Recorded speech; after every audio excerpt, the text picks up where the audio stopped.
Suamiku Om Tentara. S2. Bab 092. Mbak Valeri. Mbak. Hafiz menepuk pelan bahu Valeri yang teler dan berusaha mengajaknya bicara. Namun, yang ia dengar hanya gumaman tak jelas. Mbak, mau diantar kemana? Ke rumah orang tua Mbak Valeri yang waktu itu. Atau kemana? Valeri tiba-tiba menyebut nama apartemen, nomor, beserta passwordnya. Akhirnya, Hafiz pun meminta supir taksi itu untuk menuju alamat yang disebut oleh Valeri. 53. Sesampainya di apartemen itu, Hafiz membawa Valeri ke dalam. Ia memasukkan password seperti yang disebutkan Valeri. Akhirnya pintu apartemen itu pun terbuka. Hafiz memapah Valeri yang benar-benar sudah sangat lemas. Berkali-kali Valeri hampir terjerembab jatuh. Untungnya Hafiz sangat sigap memegangi tubuhnya sehingga wanita itu tak sampai mencium lantai. Hafiz membawa Valeri ke dalam kamarnya lalu membiarkan dia terlentang di atas ranjang. Pakaian Valeri setengah terbuka di bagian atas, jadi Hafiz langsung menaikkan selimut hingga menutupi seluruh badan Valeri dan hanya menyisakan kepalanya saja. Sekarang, setelah ia sampai di sini Hafiz bingung harus melakukan apa. Apalagi mereka hanya berduaan saja di dalam apartemen ini. Duh, aku harus apa sekarang? Gumam Hafiz panik. Ia merogoh saku celananya dan mengecek ponsel. Di notifikasinya ada beberapa pesan yang belum dibaca dari Zaida. Kakaknya itu pasti khawatir kepada Hafiz sekarang karena sebelum pergi menjemput Valeri tadi, Hafiz tidak menjelaskan situasinya dan hanya mengatakan bahwa Valeri dalam bahaya. Hafiz langsung menelepon kakaknya. Beberapa detik saja setelah nada sambung berbunyi, Zaida langsung mengangkatnya. Hafiz, apa yang terjadi? Tanya Zaida langsung. Dari nada suaranya, tampak sekali bahwa Zaida juga panik. Aku baru aja sampai di apartemennya Mbak Valeri. Tadi Mbak Valeri ada di klub malam, Mbak. Dia kayak teler gitu. Pas aku bawa keluar, tiba-tiba ada beberapa wartawan yang memotret kami seolah-olah mereka udah nungguin Mbak Valeri dan tahu kalau memang Mbak Valeri ada di dalam klub malam itu. Apa mungkin Mbak Valeri dijebak oleh orang ya Mbak Zaida? Zaida menghela napas panjang. Astagfirullah, tadi Mbak juga lihat di sosmed. Fotonya Valeri terunggah di akunnya sendiri makanya dari tadi Mbak ngehubungin kamu.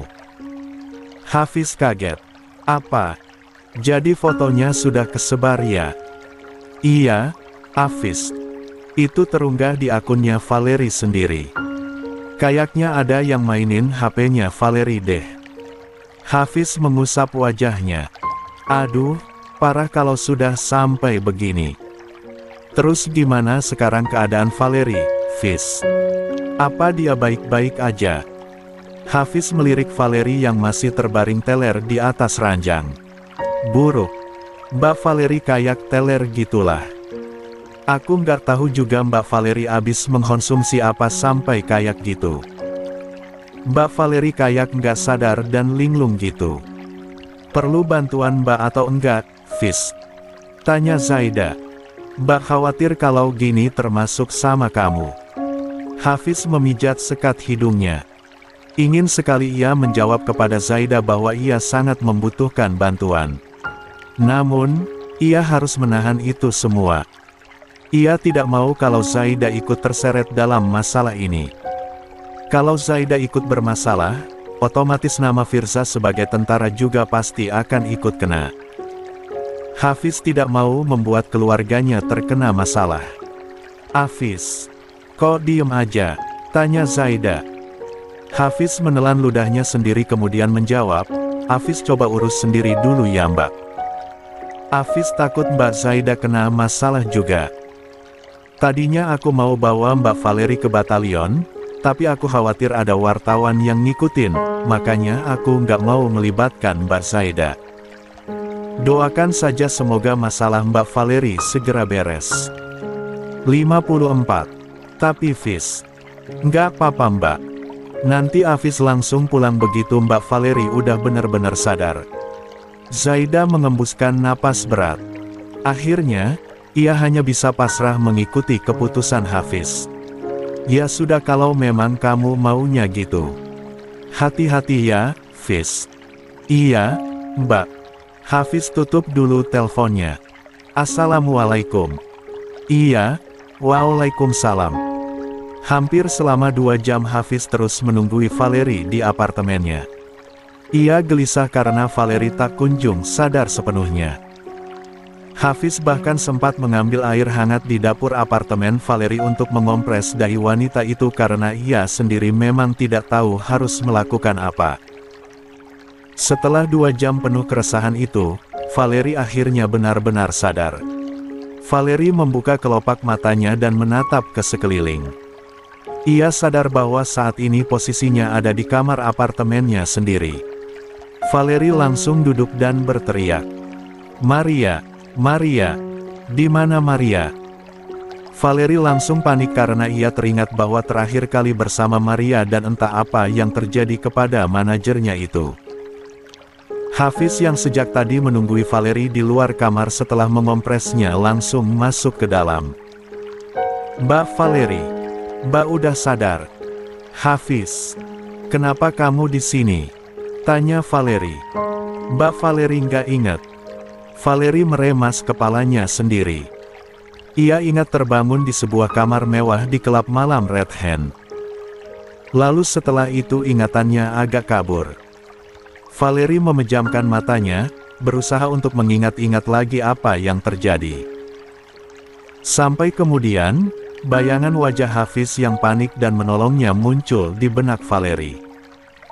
Ingatan itu samar-samar, bahkan terasa terpotong-potong seperti klip film yang tidak urut. Sampai kemudian satu ingatan muncul. Ia ingat memandang wajah yang menurutnya sangat tampan, lalu kemudian, ia menciumnya. Valeri membelalak. Ia menyentuh permukaan bibirnya sendiri. Hafiz, jangan bilang aku tadi. Mbak Valeri lagi nggak sadar tadi jadi lupakan saja, sahut Hafiz. Valeri menunduk malu. Ia benar-benar merasa telah merusak image-nya sendiri di hadapan Hafiz. Bisa-bisanya ia mencium Hafiz. Tak hanya itu, Valeri juga khawatir dan takut jika terjadi sesuatu dengannya selama disekap di salah satu kamar klub malam mewah itu. Valeri meraba pakaiannya dan ia menyadari bahwa bagian atas kancing pakaiannya terbuka beberapa. Seketika perasaan kalut pun menguasainya. Jangan bilang aku sudah. Mbak, tolong tenang dulu. Untuk saat ini, Mbak Valeri harus berpikir jernih. Apa yang sebenarnya terjadi dan 55. Kenapa Mbak Valeri bisa ada di sana? Valeri menghela napas panjang. Aku ketemu sama klien bersama Maria, manajerku. Di restoran dekat dengan klub malam itu. Lalu, klien itu sepertinya masukin sesuatu di makananku dan Maria. Aku nggak tahu lagi apa yang terjadi, tiba-tiba saja aku udah di klub malam itu. Hafiz menatap prihatin kepada Valeri. Apa Mbak kenal sama kliennya? Pernah ketemu. Sekali aja. Sebelumnya klien itu pernah nawarin kerja sama, tapi kutolak karena nggak serak aja sama kontraknya. Terus dia ngajak meeting lagi jadi aku datang sama Maria. Aku yakin nggak pernah ada urusan sama dia. Masa sih dia tega melakukan hal seperti ini hanya karena kontraknya pernah aku tolak? Hafiz menggeleng. Saya juga nggak tahu, Mbak. Sekarang, foto-fotonya Mbak Valeri udah nyebar di sosmed. Valeri shock. Ia menggigit bibirnya dan sontak menangis. Kalau foto-foto ambigu itu tersebar di internet, maka runtuh sudah karir yang ia bangun selama beberapa tahun terakhir ini. Tiba-tiba, ponsel Valeri berbunyi. Ada pesan masuk dari Maria yang mengatakan bahwa ia selamat. Ia disekap di toilet dan ditolong oleh cleaning service. Maria juga mengatakan bahwa akun Valerie dibajak dan foto-foto di klub malam itu diunggah di akun Valerie sendiri sehingga sudah sangat ramai netizen yang berkomentar dan membagikannya. Valerie lemas mengetahui itu semua. Segalanya benar-benar hancur sekarang. Ia belum pernah sehancur ini setelah bersama Dirga kala itu. Ini adalah pertama kalinya ia putus asa setelah sekian lama. Mbak, istighfar, tolong tenang dulu. Sini, saya pinjam HP-nya Mbak. Valerie pasrah menyerahkan ponselnya kepada Hafiz. Masih ada pesan dari Maria di sana yang intinya mengatakan bahwa sebisa mungkin ia akan membantu untuk menghentikan persebaran foto-foto Valerie juga meredam keributan di sosial media. Sementara itu Hafiz sendiri langsung mengabari Maria kalau Valerie sudah di apartemennya. Lalu ia masuk ke akun sosial media Valerie. Ia melihat foto Valerie terunggah di akunnya sendiri dengan ribuan komentar. Hafiz yakin Valerie tak akan kuat melihat hal ini, jadi Hafiz buru-buru menghapusnya dari akun Valerie. Memang, tindakan itu tak akan banyak membantu. Foto Valerie sudah terunggah sejak beberapa jam lalu, kalaupun dihapus, pasti sudah banyak netizen yang membuat tangkapan layar dan mengunggah ulang dengan narasi-narasi misleading. Mbak, saya udah hapus semua foto yang ada di akunnya Mbak Valerie. Semoga manajernya Mbak Valerie juga bisa membantu untuk meredam semua masalah ini, ucap Hafiz berusaha menenangkan. Sayangnya, kalimat penenang Hafiz tak mempan sama sekali. Valerie masih menangis. Ia sudah lama berkecimpung di industri seperti ini. Skandal sekecil apapun bisa menghancurkan karir seseorang. Apa yang dialami Valerie saat ini tidak bisa dikatakan sebagai skandal kecil, apalagi nama Valerie sedang naik daun. Semua usahanya untuk meniti karir hingga sampai di posisi ini runtuh hanya dalam semalam. Tiba-tiba, ada tamu yang menekan bel nomor kamar Valerie. Hafiz menatap Valerie yang masih kelihatan mental breakdown. Jadi, ia berinisiatif untuk membukakan pintu. Mbak Valerie, saya minta izin untuk buka pintu dulu ya. Sepertinya ada tamu untuk Mbak. Valerie diam saja. Ia masih terisak dan menunduk di lantai, meratapi nasibnya saat ini. Hafiz kasihan melihatnya. Ia pun berdiri dan ke depan untuk membukakan pintu. Ketika Hafiz membuka pintu, ia langsung disambut oleh tatapan tajam kedua orang tuanya Valerie. 56. Tante, Om, saya. Bu. Belum selesai Hafiz berbicara, papanya Valerie langsung menghantam wajahnya dengan tinjuan keras. Hafiz yang tidak siap dengan serangan tiba-tiba itu langsung terdorong mundur dengan ujung bibir berdarah. Berani sekali kamu menghancurkan reputasi anak saya, hah? Bentak pria itu. Hafiz masih berusaha memproses apa yang terjadi. Malam ini rasanya terlalu banyak hal besar yang menimpa dirinya. Sejak tadi, ia masih gelisah dengan kondisi Valerie. Sekarang ketika orang tua Valerie datang, Hafiz juga langsung menerima tinjuan keras dari papanya. Hafiz menyentuh ujung bibirnya. Ia meringis menahan rasa perih dan nyeri luar biasa yang terasa dari bekas pukulan itu. Setitik rasa tembaga menyelip dari celah bibirnya. Jelas sekali satu tinjuan keras itu berhasil membuat kulit bibirnya robek. Om, saya. Bajingan. Hafiz kembali menerima tinjuan dari papanya Valerie. Ribut-ribut tersebut didengar oleh Valerie yang tadinya masih di kamar karena lemas dengan segala hal yang terjadi malam ini. Valerie berlari keluar dan seketika syok berat saat melihat tubuh Hafiz terkapar di lantai dengan bibir dan pipi yang memar membiru. Papa, apa-apaan ini? Teriak Valerie. Papanya menatap Valerie. Ia semakin salah paham saat melihat penampilan Valerie yang masih berantakan seperti sebelumnya. Rambut awut-awutan, pakaiannya lusuh dan beberapa kancingnya terlepas, dan juga jejak air mata di wajah Valerie. Papa kasih pelajaran si bajingan ini. Valeri langsung berjongkok dan membantu Hafiz berdiri. Lah khawatir ketika melihat luka di wajah Hafiz akibat pukulan dari papanya. "Hafiz, kamu nggak apa-apa?" tanya Valeri. Hafiz menggeleng dan memaksakan senyum meski pipi dan ujung bibirnya masih terasa nyut-nyutan. Orang tua Valeri jelas terkejut melihat anaknya malah kelihatan perhatian kepada Hafiz. Bisa-bisanya Valeri malah membela bajingan kurang ajar itu. "Kenapa kamu malah nolong dia, Valeri? Minggir. Jauh-jauh dari laki-laki brengsek ini," bentak papanya. Valeri menatap tajam kepada papanya. Papa yang harusnya jauh-jauh dari Hafiz. Lagian papa ngapain sih? Datang-datang langsung main pukul gitu aja. 57.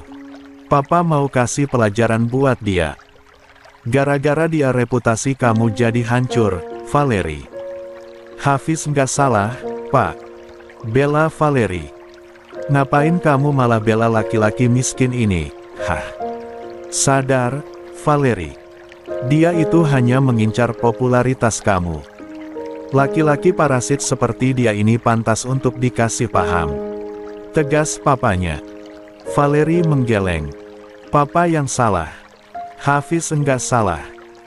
Hafiz juga enggak mengincar popularitas aku, jadi papa berhenti nuduh-nuduh kayak gitu. Dia sudah nyuci otak kamu, iya. Tuding papanya. Enggak. Hafiz enggak pernah kayak gitu. Papanya Valeri kelihatan benar-benar kecewa dengan anaknya. Ia berpikir pengaruh Hafiz sudah terlalu besar kepada Valeri hingga membuat sang anak sekeras itu membela. "Valeri," seru papanya. "Apa, Pak? Papa yang salah paham. Hafiz nggak salah apa-apa. Aku yang salah dan papa salah paham." Papanya Valeri tetap tidak percaya. Sebagai orang tua, ia benar-benar sudah trust issue dengan lelaki yang mendekati anaknya. Sejak kejadian Dirga beberapa tahun yang lalu, orang tua Valeri menjadi mudah curiga kepada lelaki yang mendadak dekat dengan anaknya. Mungkin satu-satunya yang dipercaya dekat dengan Valeri hanya Robert Red seorang, itu pun karena orang tua Valeri berteman baik dengan orang tuanya jadi sudah tahu betul latar belakang Robert. Seandainya keluarga Valeri tidak kenal baik dengan kedua orang tua pria itu, mungkin mereka akan sama saja bersikap kurang ramah kepada Robert. Papa bakal buat laporan ke polisi supaya si brengsek ini ditangkap. Valeri melotot kaget. "Papa, Hafiz nggak salah. Berhenti belain bajingan ini, Valeri. Kamu mau kejadian yang sama terulang lagi, hah? Papa nggak akan pernah menerima laki-laki nggak beradab kayak dia. Anak kayak gini pastinya nggak dididik dengan baik oleh orang tuanya." Hafiz yang sejak tadi diam seketika terpicu ketika mendengar papanya Valeri mulai menyinggung tentang orang tuanya. Hafiz tidak keberatan dihina-hina. Ia bahkan berusaha memaklumi perlakuan buruk papanya Valeri karena Hafiz pikir, beliau hanya sedang kalut dan khawatir dengan segala hal yang terjadi kepada anak perempuannya. Sejak tadi pun, Hafiz juga tak berusaha membela diri dan pasrah ketika papanya Valeri memaki-maki dirinya. Ia biarkan beliau puas mengeluarkan semua amarahnya dulu baru ia akan menjelaskan segalanya. Namun, sayang sekali, papanya Valeri malah mengatakan bahwa Hafiz tidak dididik dengan baik oleh orang tuanya. Ucapan itu seketika menggores hati Hafiz, membuatnya marah. "Cukup hina saya, Om. Tapi jangan pernah sekalipun menghina orang tua saya. Mereka mendidik saya dengan baik. Dan kalaupun ternyata saya dianggap kurang beradab di mata Om, maka itu adalah salah saya sendiri, bukan karena orang tua saya," tegas Hafiz. Papanya Valeri tertawa sinis. "Omongan kosong." Hafiz mengepalkan telapak tangannya. "Terserah kalau memang Om berpikir demikian. Saya hanya tegaskan kalau jangan pernah menghina orang tua saya. Permisi." 58. Hafiz langsung pergi dari apartemen Valerie setelah mengatakan itu. Ia sudah terlanjur kecewa. Dadanya bergemuruh. La benar-benar sakit hati mendengar ucapan papanya Valerie. Persetan dengan menjelaskan duduk perkaranya, Hafiz sudah tidak betah berada di sana.